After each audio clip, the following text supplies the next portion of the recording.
And welcome back to a new video on 1D6.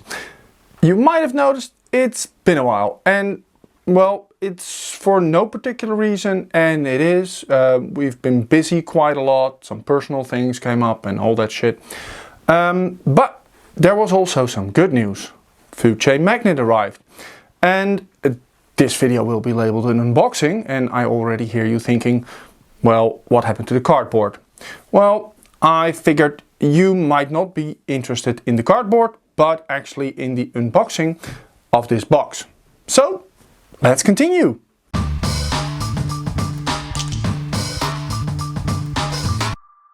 So, we've got our special order of Food Chain Magnate Special Edition. And here we have a little welcoming with a refrigerator magnet, I guess. The rulebook,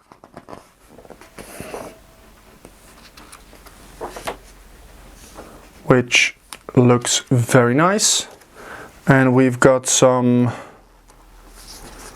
36 pages, 35 pages, no, let me rephrase that, we've got some 33 pages of rules, which is quite a lot actually. But if I take a quick peek, you can see that there is a lot of artwork in it.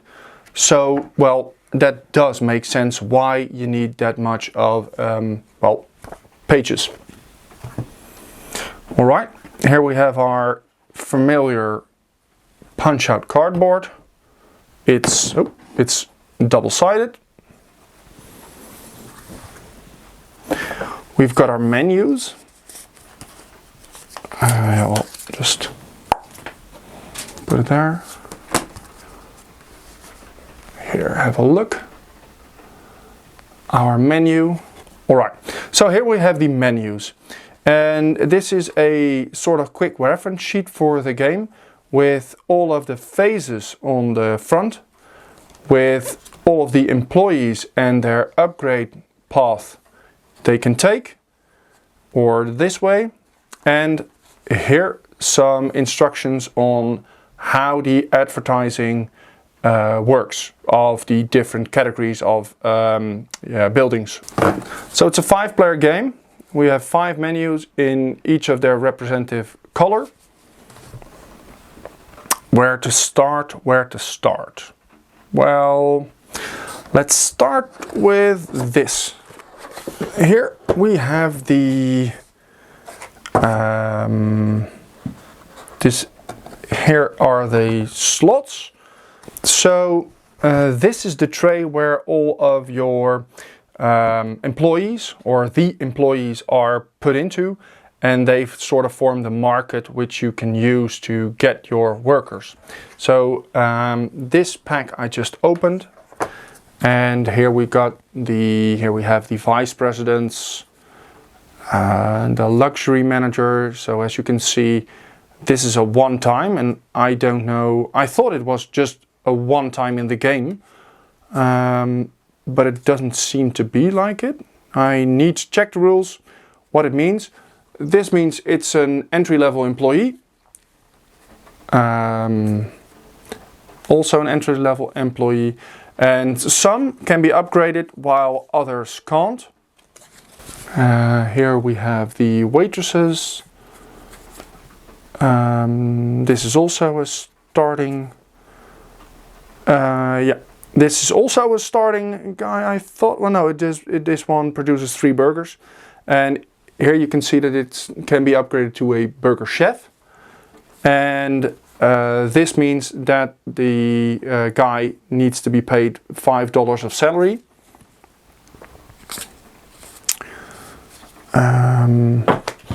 This one's the marketing trainee.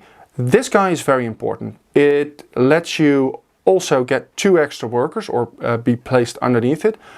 But it also has the option to be trained into another type of employee. So this one will make or break your engine. All right. I needed more than 2 hands for this.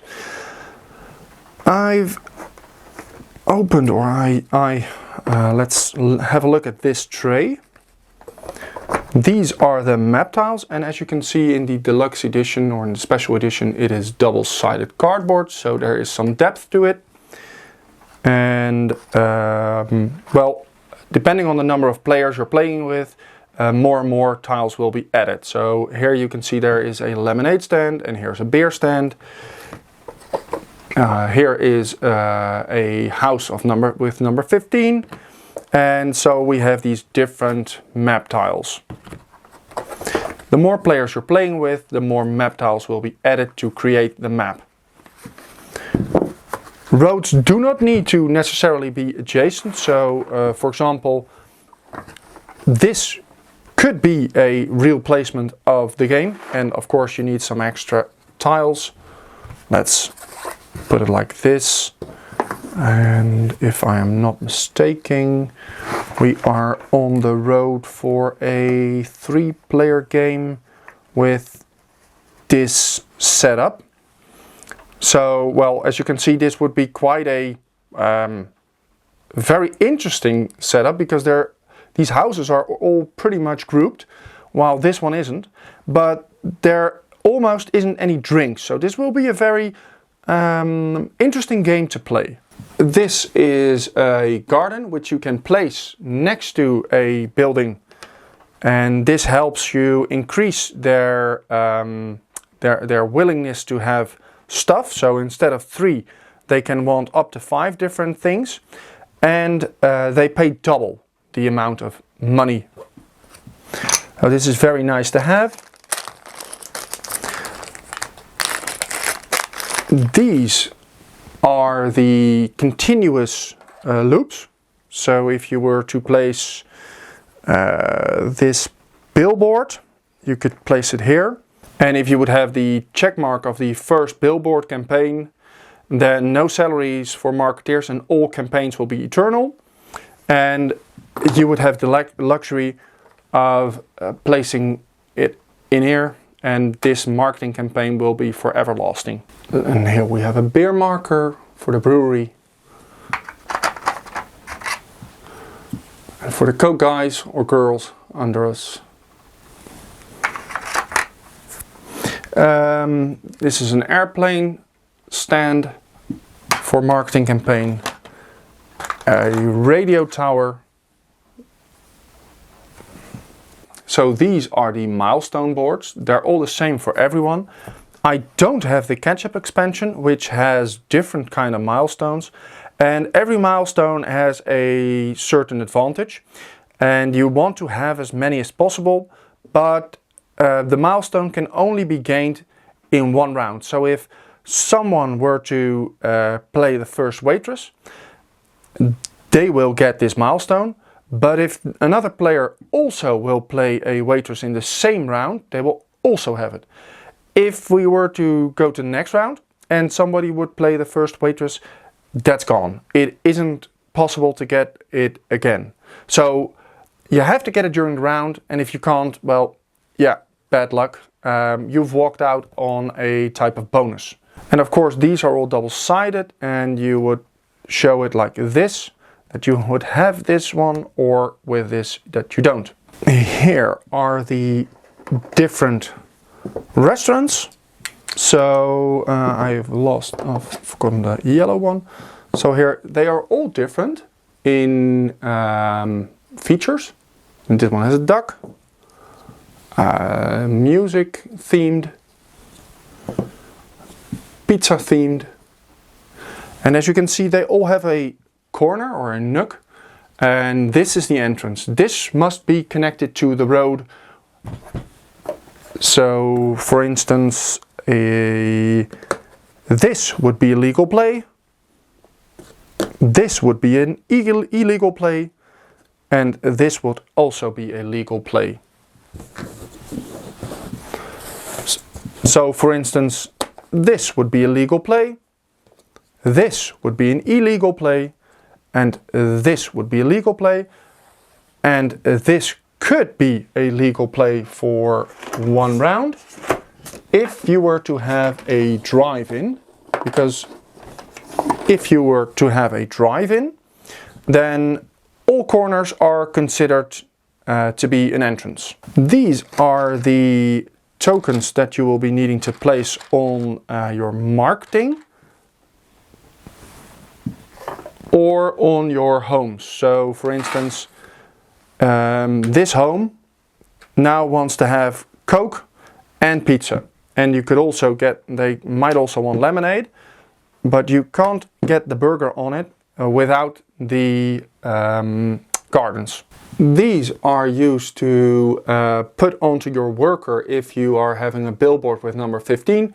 Then you can see how which worker works on this billboard, and you need to add the amount of resources to indicate the amount of turns it lasts. And as you can see, the artwork all really looks nice. Here we have the refrigerators. So if you are the first to have produced something but wasn't able to deliver it this turn, then you need to throw it away. But that also has a benefit. From now on you can store up to 10 goods. And also this is a milestone, so you can get it if you get it, and if you don't, you don't. These are the cards I want to show you as a final piece almost of this video. These are the reserve cards, and the more you will put in the reserve, the more options, or the stronger your CEO will be.